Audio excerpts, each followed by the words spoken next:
frame, which you can start today with the resources you have as the person you are and from where you are in life. This is a book about giving yourself permission and learning to start small.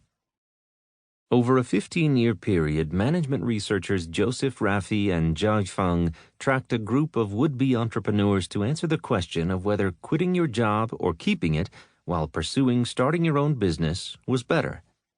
They looked at more than 5,000 people in the United States who became entrepreneurs during this period of observation, and these entrepreneurs cut across age, gender, race demographics, industries, and other controlled variables. The results were clear.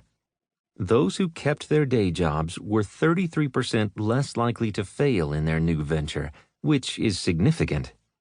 Adam Grant, the popular psychologist and professor at Wharton, says it this way: quitting your full-time job to start a company is like proposing marriage on the first date. The most durable businesses are typically started by people who play it safe. Caution, then, is key. Yet the popular literature that heralds the courageous, risk-it-all ethos of becoming an entrepreneur often diverges from the reality of that research and from what I have seen with so many entrepreneurs, which is the thoughtful, evidence-based advancements of starting a business from a cautious position that ensures financial security. Caution, to be clear, does not mean slow. It means aggressively focusing on the right things, which I'll explain. The false narratives that have been created about what is required to start a business are not benign. Rates of entrepreneurship have been on the decline for decades, and it has become something of a national crisis today in spite of the explosion of support systems for aspiring entrepreneurs through universities, incubators, accelerators, and entrepreneurship support organizations. Not to mention, we've seen a surge in popularity of entrepreneurship-driven reality TV with shows like Shark Tank, The Prophet, and The Apprentice, all of which would suggest that more people, not fewer, would be starting businesses, and yet here we are. Fundamentally, it is hard to become an entrepreneur if you do not have people in your life to look to for inspiration and practical insights. As rates of entrepreneurship decline, this problem is exacerbated. The fewer people you know personally who are starting businesses, the more you are left relying instead on secondhand mythologies or television drama about what becoming an entrepreneur is supposed to look like. We celebrate these high-profile entrepreneurs, but increasingly do not relate to them. We do not find the stories that successful founders tell of themselves to be either authentic or accessible.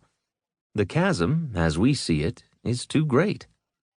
Resigned, we tell ourselves a story that perhaps people like me don't do things like that. That's tragic and false. I feel a particular urgency for systematically excluded populations to define their own futures and to pursue entrepreneurship on their own terms. Only about 20% of venture-backed companies have a female founder, and only about 1% have a black founder, not to mention the underrepresentation of entrepreneurs in the military community, rural communities, or other communities feeling left behind. The pathway toward entrepreneurship, for too many, is not illuminated. We must do better.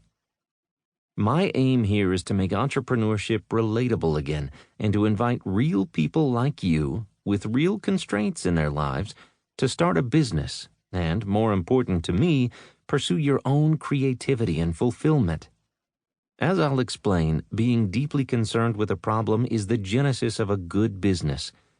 The problem I'm deeply connected to is in studying and coaching people toward those specific, uncelebrated, and early moves you can take to express yourself and start things. Before a business, there is you, and it's you who I'm interested in. There's much you can and should build before you ever need to quit a job or make some public declaration about becoming an entrepreneur.